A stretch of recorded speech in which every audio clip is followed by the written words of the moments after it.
சித்தருக்கெல்லாம் சித்தர் சிவனே போற்றி. நம்மளோட பதிவுகளில் இதுவரைக்கும் 12 ராசிகளுக்குமான ஜூலை மாத ராசி பலன்களை பார்த்துட்டு வந்தோம். இனி வரக்கூடிய பதிவுகளில் 12 ராசிகளுக்குமான ஆடி மாத ராசி பலன்களை பார்க்க இருக்கிறோம். அந்த வகையில நம்மளோட இந்த பதிவுல ராசி கட்டத்துல 7வது ராசியா இருக்கக்கூடிய காற்று ராசியான துலா ராசிக்கு இந்த ஆடி மாதத்தோட கிரக நிலைகள் என்ன மாதிரியான யோகங்களை கொடுக்க போகுது, என்ன மாதிரியான அதிர்ஷ்டங்களை கொடுக்க போகுது அப்படிங்கறத பத்தியும், இந்த ஆடி மாசத்துல துலா ராசிக்காரங்க என்னென்ன விஷயங்களை செய்யலாம், என்னென்ன விஷயங்களை செய்யவே கூடாது அப்படிங்கறத பத்தியும், இந்த மாசத்துல எந்தெந்த தேதிகள் துலா ராசிக்காரங்களுக்கு சிறப்பான பண வரவை ஏற்படுத்தி கொடுக்கும், எந்தெந்த தேதிகள் ரொம்பவே அளவுக்கு அதிகமான விரைய செலவுகளை ஏற்படுத்தும் அப்படிங்கறத பத்தியும் கொஞ்சம் சுருக்கமா பார்க்க போறோம். அதனால துளாராசி அன்பர்கள் இந்த வீடியோவை கொஞ்சம் கூட ஸ்கிப் பண்ணாம கடைசி வரைக்கும் முழுமையா பாருங்க. அதுக்கு முன்னாடி நம்ம சேனலை நீங்க இப்பதான் முறையா பாக்குறீங்க அப்படின்னா தயவு செஞ்சு சப்ஸ்கிரைப் பண்ணிக்கோங்க. இந்த வீடியோ உங்களுக்கு பிடிச்சிருந்தா மறக்காம அந்த லைக் பட்டனையும் தட்டி விட்டுருங்க. அதை விட முக்கியமா உங்களை மாதிரியே போராட்டமான ஒரு வாழ்க்கையை வாழ்ந்துட்டு வரக்கூடிய துளாராசிக்காரங்க உங்க நட்பு வட்டாரத்திலேயோ அல்லது சொந்த பந்தத்திலேயோ இருக்காங்க அப்படின்னா அவங்களுக்கு நம்ம வீடியோவை மறக்காம ஷேர் பண்ணி விட்டுருங்க. துளாராசிக்காரங்களை பொறுத்த வரைக்கும் இவங்க வாழ்க்கையில கஷ்டங்களோடயே வாழ்ந்துகிட்டு இருந்த மாதிரி இருக்கும், நெருக்கடிகளோடய வாழ்ந்துகிட்டு இருந்த மாதிரி இருக்கும். ஒரு நாள் கூட இவங்க வாழ்க்கையை ஃப்ரீயா ரிலாக்ஸா வாழ்ந்த மாதிரி இவங்களால வாழ முடியாது. தினம் தினம் ஏதாவது பிரச்சனைகள் அப்படிங்கிறது இருந்துகிட்டே இருக்கும். 30 வருஷம் 40 வருஷமா பிரச்சனைகளோட மட்டுமே வாழ்ந்துட்டு இருக்கக்கூடிய துளாராசிக்காரங்களை கூட நம்மளால பரவலா பார்க்க முடியும். அந்த அளவுக்கு துளாராசிக்காரங்க கூட பிரச்சனைகள் அப்படிங்கிறது பிறந்தே வந்திருக்கு அப்படின்னு சொல்லலாம். அதாவது மற்ற ராசிக்காரங்களை எல்லாம் எடுத்துக்கிட்டோம் அப்படின்னா 6 மாசம் கஷ்டப்படுவாங்க, அப்படி இல்லைன்னா 1 வருஷம் கஷ்டப்படுவாங்க. அதுக்கப்புறமா ஏதாவது வாய்ப்புகள் கிடைக்கும், அந்த வாய்ப்புகளை கெட்டியா புடிச்சுக்கிட்டு ஓரளவுக்கு கஷ்டங்கள்ல இருந்து வெளியே வந்துருவாங்க. ஆனா துளாராசிக்காரங்களை எடுத்துக்கிட்டோம் அப்படின்னா பிறந்ததுல இருந்தே எந்த ஒரு விஷயமா இருந்தாலும் சரி கஷ்டப்படாம இவங்களுக்கு கிடைச்சிருக்காது. சின்ன வயசுல இருந்தே இவங்க வாழ்க்கையில ஏதாவது வகையில நெருக்கடிகள் அப்படிங்கிறது இருந்துகிட்டே தான் இருந்திருக்கும். இன்னும் சொல்ல போனா ஆரம்ப காலங்கள்ல படிக்கிறதுக்கே கஷ்டப்பட்டிருப்பாங்க, படிப்பை கண்டினியூ பண்ண முடியாத ஒரு சூழல் ஏற்பட்டிருக்கும், படிப்பை கைவிட வேண்டிய ஒரு நெருக்கடியையும் ஒரு சில துளாராசிக்காரங்க சந்திச்சிருப்பாங்க. அதையும் மீறி இவங்க படிச்சு முடிச்சுட்டு வேலைக்கு வராங்க அப்படின்னா வேலை செய்யற இடங்கள்ல நெருக்கடிகள் இருந்துகிட்டே இருக்கும். ஒரு சிலருக்கு வேலை கிடைக்கிறதுலே நெருக்கடிகள் இருந்துகிட்டு இருக்கும். கிடைச்ச வேலையை தக்க வச்சுக்கிறதுக்கு கூட தினம் இவங்க போராடிக்கிட்டே தான் இருக்கணும். இன்னைக்கு வேலை போயிடுமோ நாளைக்கு வேலை போயிடுமோ அப்படிங்கிற ஒரு பயத்தோடவே தான் பெரும்பாலான துளாராசிக்காரங்க வேலைகளுக்கு போயிட்டு வந்துகிட்டு இருப்பாங்க.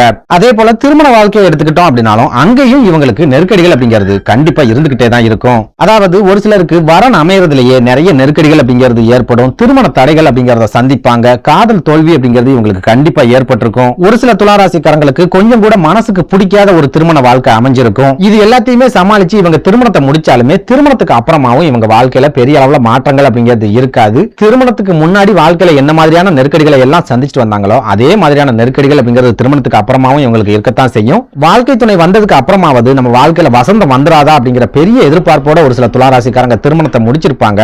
ஆனா அவங்க எதிர்பார்த்த மாதிரி திருமணத்துக்கு அப்புறமா எந்த விதமான மாற்றங்களும் அவங்க வாழ்க்கையில நடந்திருக்காது. இன்னும் சொல்ல போனா திருமணத்துக்கு முன்னாடி இருந்ததை விட திருமணத்துக்கு அப்புறமா இன்னும் பெரிய அளவிலான நெருக்கடிகளை துளாராசிக்காரங்க சந்திக்க ஆரம்பிச்சிருப்பாங்க அப்படின்னு சொல்லலாம். ஓப்பனா சொல்லணும் அப்படின்னா துளாராசிக்காரங்க அப்படின்னாலே அவங்கள சுத்தி நெருக்கடிகள் அப்படின்னாலே துளாராசிக்காரங்க அப்படின்னு சுருக்கமா சொல்லிடலாம். அந்த அளவுக்கு தினம் இவங்க வாழ்க்கையில நெருக்கடிகள் அப்படிங்கிறது இருந்துகிட்டே தான் இருக்கும். அதே நேரம் இந்த மாதிரியான நெருக்கடிகள் எல்லாமே துளாராசிக்காரங்களோட வாழ்க்கையில அவங்களுக்கு நிறைய அனுபவங்களை படிப்படியா கொடுத்துக்கிட்டே வரும் அப்படின்னு சொல்லலாம். குறிப்பா மற்ற ராசிக்காரங்களுக்கு எல்லாம் 60 வயசுக்கு அப்புறமா கிடைக்கக்கூடிய அனுபவங்கள் துளாராசிக்காரங்களுக்கு 30 வயசுலயே கிடைச்சிரும். வாழ்க்கைனா இதுதான், சொந்த பந்தங்கள்னா இப்படிதான் இருப்பாங்க, நண்பர்கள்னா அவங்க கூட இப்படிதான் இருக்கணும் அப்படிங்கிற அனுபவம் இவங்களுக்கு 30 வயசுலயே கண்டிப்பா கிடைச்சிரும். அதே போல இவங்க சின்ன வயசுல இருந்து நிறைய அடிபட்டு மேல வர காரணத்தால பணத்தோட அருமை என்ன அப்படிங்கிறது இவங்களுக்கு தெரியும். தேவையில்லாம பணத்தை இவங்க செலவு செய்யவே மாட்டாங்க. ஒரு சில துளாராசிக்காரங்க என்னையா இவன் கஞ்ச பயலா இருக்கான் அப்படின்னு மத்தவங்க சொல்லக்கூடிய அளவுக்கு தன்னோட செலவுகளை ரொம்பவே கஞ்சத்தனமா சுருக்கி தான் செய்வாங்க. அந்த அளவுக்கு ரொம்ப பெரிய அனுபவங்களை இந்த வாழ்க்கை துளாராசிக்காரங்களுக்கு கத்து கொடுத்திருக்கு. அந்த அனுபவத்தாலேயே மற்றவங்களால தாங்க முடியாத வேதனைகளை கூட இவங்க ரொம்ப சுலபமா தாங்கிக்கிட்டு வாழ்ந்துகிட்டு இருக்காங்க அப்படின்னு சொல்லலாம். இப்படி வாழ்க்கையில அடிபட்டு நிறைய அனுபவசாலிகளா மாறி நிக்கிற துளாராசிக்காரங்களுக்கு இந்த ஆடி மாதத்தோட கிரக நிலைகள் என்ன மாதிரியான வாய்ப்புகளை உருவாக்கி கொடுக்கும் அப்படிங்கறத பத்தி பார்க்கலாம். அந்த வகையில இந்த ஆடி மாதத்தோட கிரக நிலைகளை ஆராய்ஞ்சு பார்க்கும்போது துளாராசிக்காரங்களுக்கு தொழில் முன்னேற்றங்களை கொடுத்து ஒரு சில சிறப்பான வாய்ப்புகளையும் உருவாக்கி கொடுக்கக்கூடிய ஒரு மாதமா இந்த ஆடி மாதம் இருக்க போகுது அப்படின்னு சொல்லலாம். அதாவது இவ்வளவு நாட்களா நீங்க அனுபவிச்சுட்டு வந்த வேதனைகள்ல இருந்தும் பண நெருக்கடிகள்ல இருந்தும் ஏமாற்றங்கள்ல இருந்தும் இந்த ஆடி மாதத்துல இருந்து உங்களுக்கு படிப்படியா விடுதலை கிடைக்க போகுது அப்படின்னு சொல்லலாம். ஒரு சில துளாராசிக்காரங்களோட வாழ்க்கையில மிகப்பெரிய திருப்பு முனையை ஏற்படுத்தக்கூடிய ஒரு மாதமாகவும் இந்த ஆடி மாதம் இருக்கும் அப்படின்னு சொல்லலாம். அதாவது இந்த ஆடி மாதம் முழுக்கவே சூரிய பகவான் உங்க ராசிக்கு 10வது வீடான தொழில் ஸ்தானம் அப்படின்னு சொல்லப்படுற கடக ராசியில சஞ்சாரம் பண்ணுவார்.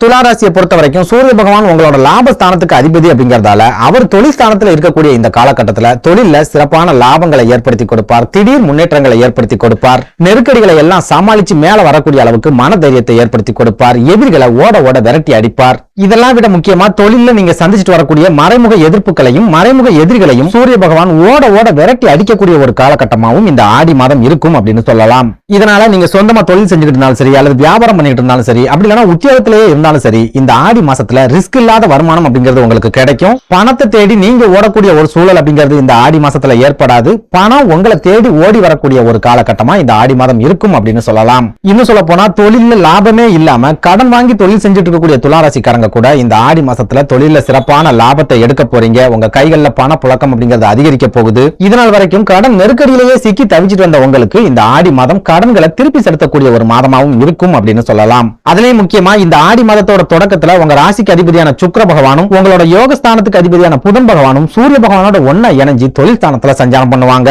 இந்த அற்புதமான கிரக அமைப்பு உத்தியோகத்துல இருக்கிற துளாராசி அன்பர்களுக்கு ஒரு சில வாய்ப்புகளை ஏற்படுத்தி கொடுக்கும். நீங்க வேலை மாற்றத்துக்கு முயற்சி பண்ணிட்டு இருந்தாலும் சரி, அப்படி இல்லைன்னா பதவி உயர்வுக்கு முயற்சி பண்ணிட்டு இருந்தாலும் சரி, இந்த கிரக அமைப்பு எதிர்பாராத ஒரு சில யோகங்களை உங்களுக்கு ஏற்படுத்தி கொடுக்கும். இந்த வாய்ப்புகள் மூலமா உங்க வாழ்க்கையில ஏற்பட்டு வரக்கூடிய பெரிய அளவிலான பண நெருக்கடியும் பண தட்டுப்பாடும் உங்களை விட்டு முழுமையா விலகக்கூடிய ஒரு காலகட்டமாகவும் இந்த ஆடி மாதம் இருக்கும் அப்படின்னு சொல்லலாம். இதனால உத்தியோகத்துல இருக்கிற துளாராசிக்காரங்களா இருந்தாலும் சரி, அப்படி இல்லைன்னா சொந்தமா தொழில் செய்யக்கூடிய துளாராசிக்காரங்களா இருந்தாலும் சரி, இந்த ஆடி மாசத்துல உங்களுக்கு கிடைக்கக்கூடிய எல்லா வாய்ப்புகளையுமே பயன்படுத்திக்க முயற்சி பண்ணுங்க. எந்த வாய்ப்புகளையுமே கை நழுவ விட்டுறாதீங்க. அதுலயும் முக்கியமா வெளிநாட்டு வேலைகளுக்கு முயற்சி பண்ணக்கூடிய துளாராசிக்காரங்க இந்த ஆடி மாசத்துல அது சம்பந்தமான முயற்சிகளை எடுக்கும் போது உங்களுக்கு கை மேல பலன் கிடைக்கும் அப்படின்னு சொல்லலாம். அதே நேரம் குடும்ப வாழ்க்கையை எடுத்துக்கிட்டோம் அப்படின்னா இந்த ஆடி மாசத்திலையும் உங்களோட குடும்ப வாழ்க்கையில கடுமையான நெருக்கடிகள் அப்படிங்கிறது கண்டிப்பா தொடரத்தான் செய்யும் அப்படின்னு சொல்லலாம். அதாவது இந்த ஆடி மாதம் முழுக்கவே உங்களோட குடும்ப ஸ்தானத்துக்கும் கலத்திர ஸ்தானத்துக்கும் அதிபதியா இருக்கக்கூடிய செவ்வாய் பகவான் குரு பகவானோட இணைஞ்சு 8வது வீடான அஷ்டமஸ்தானம் அப்படின்னு சொல்லப்படுற ரிஷப ராசியில சஞ்சாரம் பண்ணுவார். கலத்திரக்காரகன் அஷ்டமஸ்தானத்துல இருக்காரு அப்படின்னாலே உங்களோட குடும்ப வாழ்க்கையில புதுசா பிரச்சனைகள் வரப்போகுது அப்படின்னு அர்த்தம். ஏற்கனவே இருக்கக்கூடிய பிரச்சனைகள் 2 மடங்கா அதிகரிக்க போகுது அப்படின்னு அர்த்தம். குடும்ப வாழ்க்கையில கொஞ்ச நஞ்சம் இருக்க நிம்மதியையும் ஜாதகர் முழுமையா இழந்துட்டு நிக்க போறாரு அப்படின்னு அர்த்தம். இதனால இந்த ஆடி மாதம் முழுக்கவே உங்க குடும்ப வாழ்க்கையில பிரச்சனைகள், சண்டை சச்சரவுகள் அப்படிங்கிறது தொடர்ச்சியா இருந்துகிட்டே இருக்கும். உங்க வாழ்க்கை துணை எந்த ஒரு சூழல்லையுமே உங்களை புரிஞ்சிக்கவே மாட்டாங்க. உங்களுக்கு ஆதரவா அவங்க இருக்கவே மாட்டாங்க. நீங்க எந்த ஒரு காரியத்துல இறங்கினாலும் சரி, அவங்க தான் உங்களுக்கு முதல்ல முட்டுக்கட்டையை போடுவாங்க. அவங்க மூலமாவே உங்களுக்கு ஒரு சில பிரச்சனைகள் அப்படிங்கிறது ஏற்படும். அதுலயும் முக்கியமா நீங்க கோபத்துல ஏதாவது 1-2 தப்பான வார்த்தைகளை பேசிட்டீங்க அப்படின்னா அந்த வார்த்தைகளை வச்சு அவங்க உங்ககிட்ட சண்டை இழுப்பாங்க. உங்களை நிம்மதியா இருக்க விட மாட்டாங்க. ஒரு சில துளாராசிக்காரங்க இந்த மாதிரியான குடும்ப பிரச்சனைகளாலேயே கணவன் மனைவிக்கிடையே பிரிவுகளை சந்திக்கிறதுக்கு கூட இந்த ஆடி மாசத்துல அதிகமான வாய்ப்புகள் அப்படிங்கிறது இருக்குது. இதனால துளாராசிக்காரங்க குடும்ப வாழ்க்கைக்கு சாதகமான கிரக அமைப்பு இந்த ஆடி மாசத்துல உங்களுக்கு இல்ல அப்படிங்கறத நீங்க ஏத்துக்கிட்டு தான் ஆகணும். அதுக்கு தகுந்த மாதிரி உங்க வாழ்க்கையில ஒரு சில மாற்றங்களையும் நீங்க செஞ்சுதான் ஆகணும். முக்கியமா உங்க வாழ்க்கை துணை உங்ககிட்ட எவ்வளவுதான் கோவப்பட்டாலும், எவ்வளவுதான் புரிஞ்சுக்காம பேசினாலும் அவங்க கிட்ட எதிர்வாதம் மட்டும் பண்ணவே பண்ணாதீங்க. தேவையில்லாம அவசரப்பட்டு வார்த்தைகளை விட்டுறாதீங்க. எவ்வளவு பெரிய குடும்ப பிரச்சனைகளா இருந்தாலும் சரி, அந்த பிரச்சனைகள் உங்களோட தொழிலையோ அல்லது உத்தியோகத்தையோ பாதிக்காத மாதிரி பாத்துக்கோங்க. முக்கியமா எந்த அளவுக்கு உங்களால முடியுமோ அந்த அளவுக்கு பொறுமையா மௌனச்சாமியாரா இருந்து இந்த 30 நாளை நீங்க கடந்து வந்துட்டீங்க அப்படின்னா குடும்ப வாழ்க்கையில கணவன் மனைவிக்கிடையே ஏற்படக்கூடிய பிரிவுகளை உங்களால முழுமையா தவிர்த்துக்க முடியும். நன்றி, வணக்கம்.